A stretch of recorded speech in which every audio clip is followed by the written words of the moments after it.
करे रहने के लिए और कारोबार करने के लिए, तो वो गवर्नमेंट ग्रांट और असिस्टेंस में फॉल नहीं करेगा। ओके भाई, आगे बढ़ते हैं। ये फॉरगिवेबल लोन कौन से होते हैं? जिसमें अगर सर्टन कंडीशंस को मीट करते रहें तो वो लोन हमें रीपे करना नहीं पड़ता, मैच्योरिटी से पहले वो वेव ऑफ हो जाता है। ये स्टार्ट में ही जब हम लोन के लिए अप्लाई करते हैं तो ये फॉरगिवेबल होता है। पॉसिबल है अगर स्टार्ट में कहा कि ठीक है हम करेंगे, कर्जा हंसना दे दीजिए, हो सकता है। और ये भी पॉसिबल है पहले लोन लिया हुआ और बाद में जब आपको पता चला कि गवर्नमेंट ने कोई नई पॉलिसी अनाउंस की और ये कंडीशंस इम्पोज किए हैं और हमने कहा हम उसको फुलफिल करते हैं, तो हम किसके अंडर चले जाएंगे? Under forgivable loan. लेकिन अगर कोई एक कंडीशन भी मीट नहीं होती है तो वो लायबिलिटी बन जाएगी। लायबिलिटी किसके अंडर कवर अप होती है? IFRS 9। यहां तक बातें याद है? अकाउंटिंग ट्रीटमेंट वो पूछता है ना, फॉरगिवेबल लोन की नॉर्मली पूछता है, ना ही नॉन मॉनेटरी टर्म्स में पूछता है। वो पूछता है grant related with assets and grant related with income. कल किसको स्टार्ट किया? Grant related with assets. कितने मेथड्स हैं सॉल्व करने के? 2। एक तो यह है कि जो ग्रांट मिली एसेट की कॉस्ट में से ही माइनस कर दें, और दूसरा मेथड क्या बताया था? ग्रांट को डील कीजिए एज डेफर्ड इनकम। आज हम वो पढ़ेंगे, लेकिन उसको पढ़ने से पहले जो कल पढ़ा थोड़ा सा रिवाइज करते हैं। हमने सपोज किया था कोई प्लांट एंड मशीनरी कितने का? 100 मिलियन का। लाइफ कितनी सपोज करी? 5 इयर्स की। और स्ट्रेट लाइन मेथड ग्रांट कितने परसेंट मिली थी? 60%। चलें और फर्दर हमने कुछ और भी अज्यूम किया होगा। रीपेमेंट भी मैं साथ ही करवा दिया करती हूँ जी। Repayment when? 3rd ईयर में मेरा ख्याल हमने रीपेमेंट को हमने सपोज किया था 3rd ईयर में। तो चलिए बताइए अंडर दिस मेथड क्या कैसे कैसे जर्नलाइज किया? सबसे पहले जब आपने परचेज किया आपने एंट्री क्या पास की? Plant and machinery to cash. कितनी अमाउंट से? 40% से। ठीक है, लेकिन मैंने आपको कहा था कि अगर बुक में आप देखो तो वो अलग 2 एंट्रीज पास करता है, उनके कंबाइंड इफेक्ट उसका यही आ जाता है। ये बात हुई थी। तो आप बेसिकली यही काम करना, एग्जामिनर कभी रॉन्ग नहीं करेगा। आपने जितनी ग्रांट उन्होंने दी वो आपकी कॉस्ट नहीं है, वो कॉस्ट तो का बर्डन तो गवर्नमेंट टेकअप करिए। आपने 40% से रिमेनिंग अमाउंट से अपने एसेट को बुक कर लिया। ये कब बुक किया? When you have acquired the asset. फिर यूज करा, ईयर एंड आ गया, देन डेप्रिसिएशन की एंट्री पास की उसी 40% अमाउंट के साथ। 1st ईयर में भी, 2nd ईयर में भी। आगे बढ़िए, फिर 3rd ईयर में हमने कहा रीपे हो गया। 2 एंट्रीज करोगे। सबसे पहले तो पैसे जा रहे हैं कैश को क्रेडिट, एसेट को डेबिट। पीपी जो भी आपका है, पीपीई जो भी है वो आपका क्या हो जाएगा? डेबिट। क्यों डेबिट हो जाएगा? पहले हम पे एसेट की कॉस्ट का 40% बर्डन था, अब 100% हो जाएगा। 40% एसेट तो हमने ऑलरेडी रिकॉर्ड किया हुआ है, अब रिमेनिंग 60% का बर्डन भी हम पे आया, तो हम क्या करेंगे? वो रिमेनिंग 60% का एसेट भी बुक कर लेंगे, एसेट डेबिट, और कैश आपका क्या होएगा? क्रेडिट। अच्छा, फिर उसके बाद यस दूसरी एंट्री डेप्रिसिएशन की, एडजस्टमेंट की करोगे। जितने रीपेमेंट से पहले टाइम पीरियड गुजर चुका, वो 2 साल, 1 साल, 3 साल, 6 महीने जितने भी होएगा।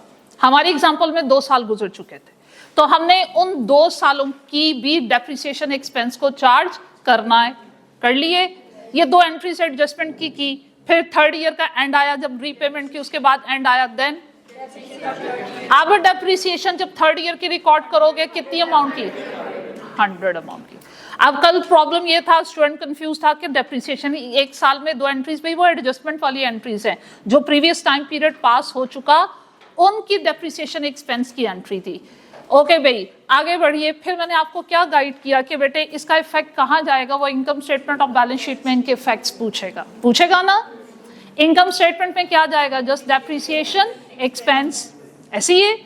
और बैलेंस शीट में क्या करेंगे? डेप्रिसिएशन को एक्यूमुलेट करते हुए एसेट की कॉस्ट में से माइनस करके बुक वैल्यू को फाइंड आउट कर लेंगे। चलो बेटा, ये आपका रिकॉल हो गया। अब लिखना नहीं है। देखो, मैं दूसरा मेथड डिटेल में आपसे डिस्कस करूंगी, पूरा क्वेश्चन सॉल्व करवाऊंगी, फिर आपने लिखना है और एक आपको एग्जांपल दूंगी, आपने मुझे सॉल्व करके दिखाना है। ठीक है जी।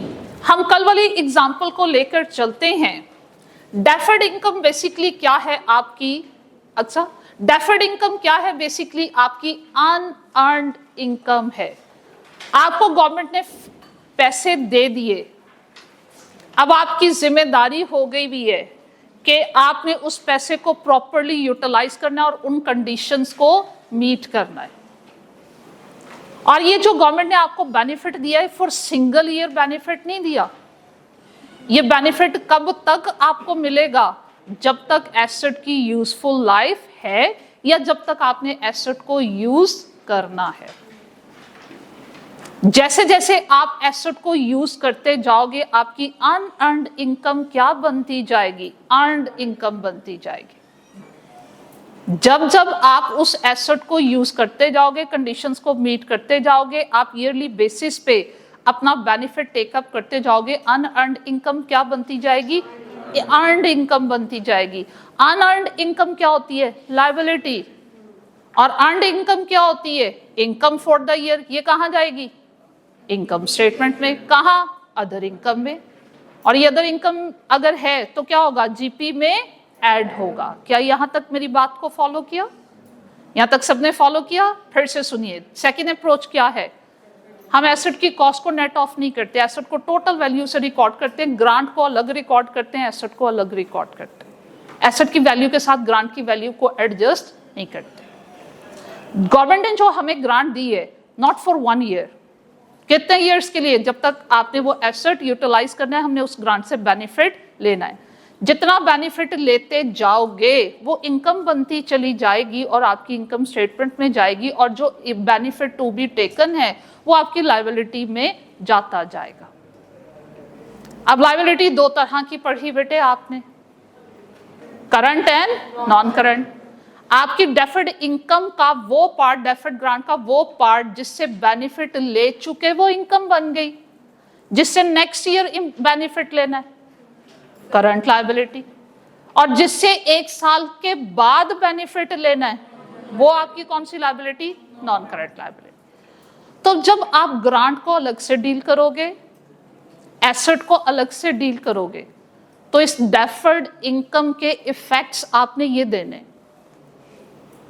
जितना बेनिफिट उठा लिया, इनकम बन गई, ले जाओ भाई इसको इनकम स्टेटमेंट में। जो रह गया वो रिमेनिंग डेफर्ड इनकम है, और जो रिमेनिंग डेफर्ड इनकम है उसका वो पोर्शन जिससे बेनिफिट नेक्स्ट ईयर में आपने लेना है वो करंट लायबिलिटी, और जो रिमेनिंग ऑनवर्ड आपने बेनिफिट लेना है वो क्या है? Non current liability. अब with the passage of time होगा क्या?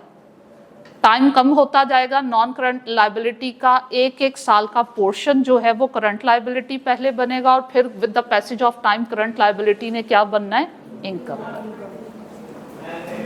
ये सारी चीजें जहन में रखते हुए देखो, मैं क्वेश्चन सॉल्व भी करवाती हूँ और ये स्टेप बाय स्टेप आपको सारी बातें हम गाइड भी करते हैं। ये देखो, ये हम अकाउंटिंग ट्रीटमेंट पढ़ रहे हैं। जब मैंने ग्रांट को अलग से रिकॉर्ड करना है with the name of deferred grant. Income का नाम क्या है? ग्रांट। बेनिफिट का नाम है। अब ये देखो, when I purchase the asset, मुझे एंट्री क्या करनी है? प्लांट एंड मशीनरी अकाउंट को मैंने डेबिट करना है और कैश अकाउंट को मैंने क्या करना है?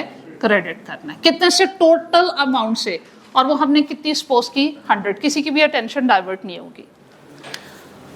इसके ऑपोजिट प्रीवियस मेथड में हमने इसको नेट ऑफ कर दिया था, 60% ग्रांट दी थी, हमने 40% वैल्यू से इसको रिकॉर्ड किया था। इस मेथड में 100% वैल्यू से आपने एसेट को रिकॉर्ड करना है और 100% वैल्यू को ही आपने डेप्रिशिएट करना है।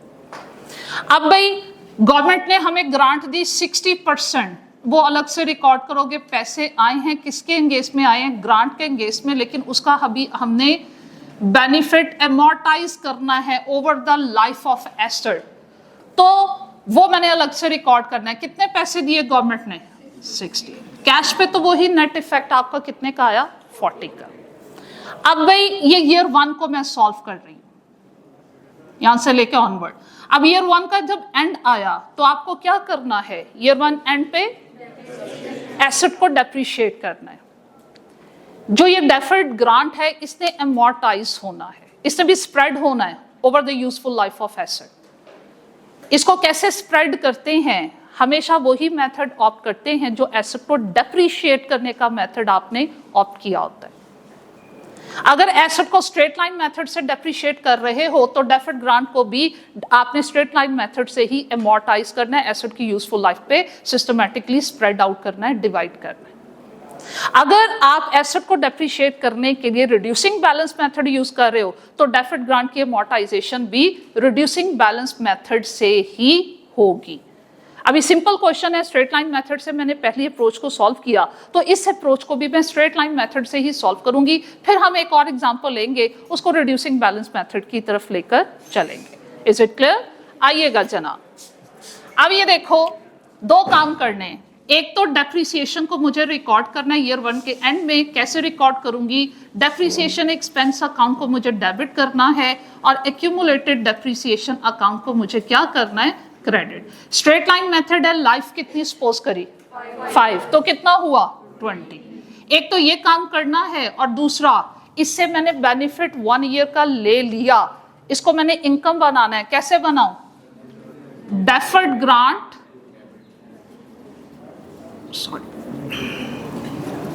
डेफर्ड ग्रांट को मैंने क्या करना है? डेबिट करना है, और ग्रांट इनकम को मैंने क्या करना है? क्रेडिट करना। अब वो क्या करता है? चाहो तो ग्रांट इनकम को क्रेडिट कर दो, अदरवाइज वो क्या करता है? डायरेक्टली इनकम स्टेटमेंट का टाइटल यूज करता है कि अल्टीमेटली इनकम है, ये एक्सपेंसेस है, उन्होंने कहाँ जाना है? Income statement.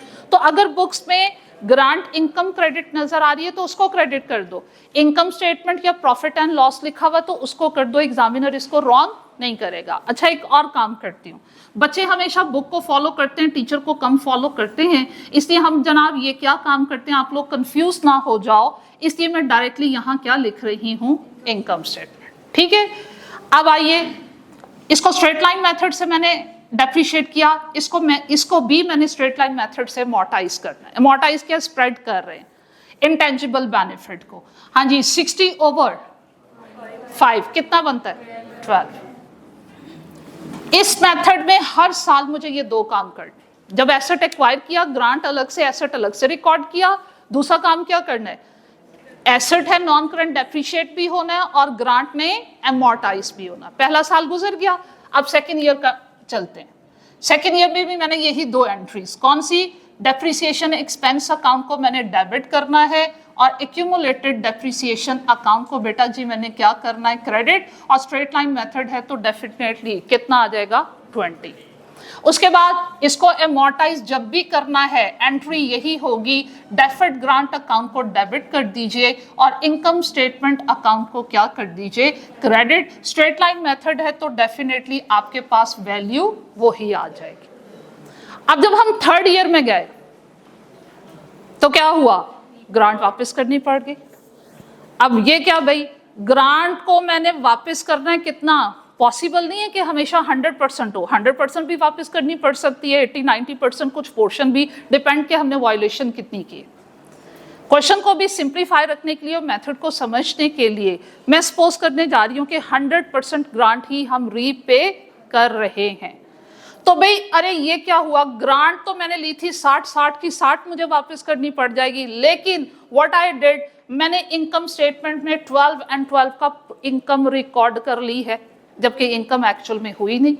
वो थर्ड ईयर में जाके इनकम कैंसिल हो गई, थर्ड ईयर में जाके क्या हुआ, इनकम कैंसिल हो गई, मुझे तो बेनिफिट नहीं हुआ, मुझे 100% ग्रांट वापस करनी पड़ रही है। अब क्या करें, रिवर्स कर। ठीक है, तो जब रीपेमेंट करनी है, एक तो इनकम को कैंसिल करने के लिए इनकम स्टेटमेंट को क्या करना है, डेबिट। कितने से, जितने से रिकॉर्ड हो चुका बिफोर रीपेमेंट, कितने से रिकॉर्ड हुआ, 24। और इसके अलावा डेफर्ड ग्रांट की लायबिलिटी में कुछ रह गया, यस। कितने से आपने लायबिलिटी को रिकॉर्ड किया था, 60। इसमें से कितनी अमोर्टाइज हो चुकी है, 24। तो कितनी रह गई, क्या इस 36 की डेफर्ड ग्रांट से ऑनवर्ड हमें बेनिफिट मिलना है, नहीं। तो भाई इसको भी खत्म करो। तो जब इस डेफर्ड इनकम को खत्म करना है, इसका नॉर्मल बिहेवियर क्या होता है, क्रेडिट। जब इसको खत्म करना है तो इसको भी क्या करोगे, डेबिट। तो क्या करेंगे, डेफर्ड ग्रांट को भी मैंने डेबिट कर देना है, और वो कितने से, 36। क्रेडिट किसको करें, पैसे जा रहे हैं, कैश अकाउंट को क्या करें, क्रेडिट। कितने से?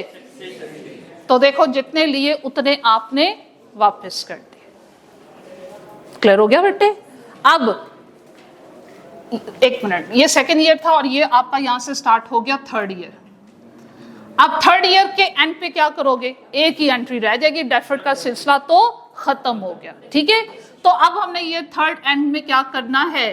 डेप्रिसिएशन एक्सपेंस डेबिट और एक्यूमुलेटेड डेप्रिसिएशन क्रेडिट, और ईच ईयर बेटा जी क्या होएगा? 20 ही होगा। ये आपने ईयर 3 में भी करना है, 4 में भी करना है और ईयर 5 में भी करना है। जी बात समझ में आई? इतना लिखो, फिर हम इनकम, बल्कि चलो अभी बताते हैं, एक ही दफा लिखेगा। इनकम स्टेटमेंट की तरफ चलते हैं।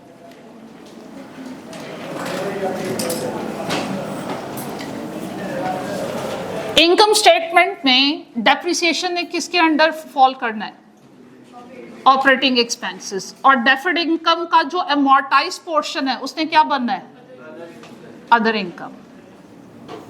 यहां मैंने लिखना ऑपरेटिंग एक्सपेंसेस में डेप्रिसिएशन एक्सपेंस और अदर इनकम में लिखनी है ग्रांट। हाँ जी, पहले साल depreciation expense 20, straight line method है, फुल ईयर यूज किया, कोई in the year of purchase monthly basis पे नहीं चले, ईच ईयर डेप्रिसिएशन का एक्सपेंस आपके पास सेम। ग्रांट की तरफ आइए, पहले साल कितने का बेनिफिट ग्रांट के इसमें? 12, सेकेंड ईयर 12, थर्ड ईयर में वापस कर दिया, कोई बेनिफिट नहीं। अब जब वापस कर दिया, यहां क्या किया? इनकम स्टेटमेंट को डेबिट किया, इनकम को कैंसिल किया, तो यहां क्या आएगा? 24। मेरे पास नेट रिजल्ट क्या रह जाएगा? जरा हम यहां पे नेट रिजल्ट फाइंड आउट करते हैं। यूं, ये एक्सपेंस है, ये ग्रांट है, एक्सपेंस को चलो नेगेटिव लिख लेते हैं। आइए, ये कितना बनता है? 8। यहां क्या बनता है? 8। और ये कहां क्या बनता है? 44। यहां क्या बनता है? यहां क्या बनता है? 20। कल वाला सॉल्यूशन निकालो, मैच करो, क्या एंड रिजल्ट ये थे, चेक करो कल वाला।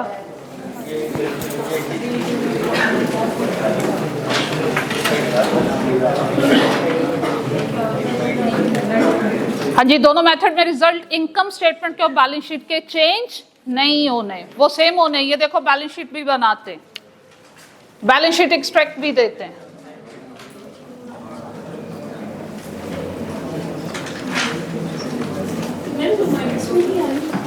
क्या?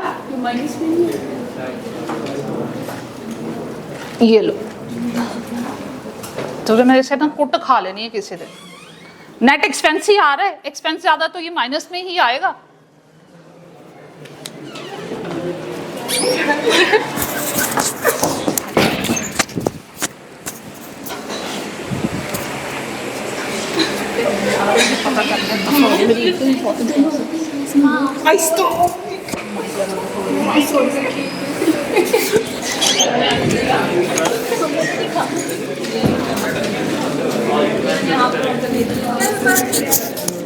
हाँ जी बेटा जी, बैलेंस शीट एक्सट्रैक्ट की तरफ चलें। आइएगा, साइलेंट प्लीज।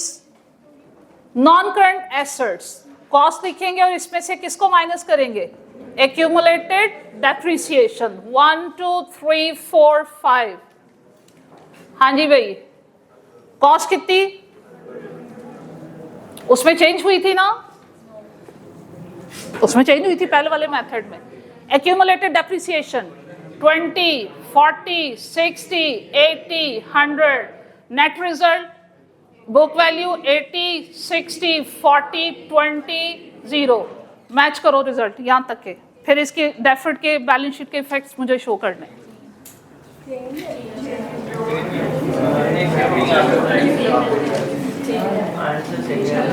किधर चेंज है?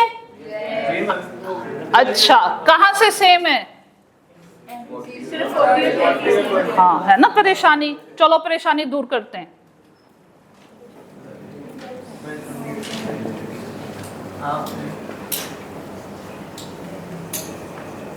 ये परेशानी अभी देखो दूर होने जा रही है।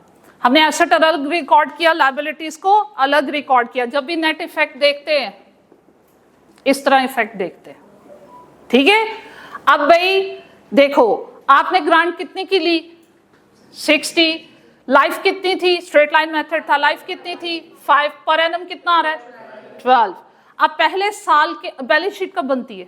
ईयर के स्टार्ट में या एंड पे? एंड पे। जब पहले साल का एंड हुआ ना, तो जो 5 आपकी इंस्टॉलमेंट्स थी इस डेफर्ड ग्रांट की, इनमें से एक बन गई इनकम, एक इसमें से बनेगी करंट लायबिलिटी, बाकी कितनी बची? 3। वो क्या बनेगी? ठीक है, इनमें से 12 की इनकम बन गई और 12 कहां चली गई? Current liability. 3 की कितनी बनी? 36। अच्छा भाई, अब ये देखो मैंने कैसे लिखना है। पहले ईयर के एंड में मेरी करंट लायबिलिटी है 36 की, और सॉरी नॉन करंट लायबिलिटी 36 और करंट लायबिलिटी कितनी? 12। और 12 कहां चला गया? अदर इनकम में। चलो नेट ऑफ करो, नेट ऑफ करो। कितना आता है? 32 आता है। आपके पास कितना आ रहा था कल के मेथड में? 32। ठीक है, एसेट्स में से लायबिलिटीज माइनस की, आपके पास नेट एसेट्स कितने आए? 32। अब समझ में आई बात? अगले साल आओ, ये जो करंट लायबिलिटी थी, सबकी टेंशन इधर, ये जो पहले साल के एंड की करंट लायबिलिटी थी, ये क्या बन गई? इनकम। अब इधर 36 से एक निकलेगी इंस्टॉलमेंट, और वो क्या बनेगी? Current liability. जो बाकी 2 इंस्टॉलमेंट्स बच गई 24, वो आपकी क्या बने? वो आपकी रह गई नॉन करंट लायबिलिटी। तीसरे साल में क्या हुआ? रीपेमेंट हो गई। क्या कोई नॉन करंट या करंट लायबिलिटी है? नहीं। नेट रिजल्ट कितना है? 60 में से मेरा बेटा इसको माइनस करो, 24। क्या रिजल्ट ये थे? यस। आगे बढ़ो भाई, यहां रिजल्ट क्या है? 40 20 0। ये कल आपके यही सेम रिजल्ट्स होंगे। चलो अब मेरा बेटा नोट करें, और फिर आपको एक क्वेश्चन देते हैं, वो मुझे सॉल्व करके दिखाइएगा। नोट ही कर लिया। वेडनेसडे को पॉज लीजिएगा। 36 का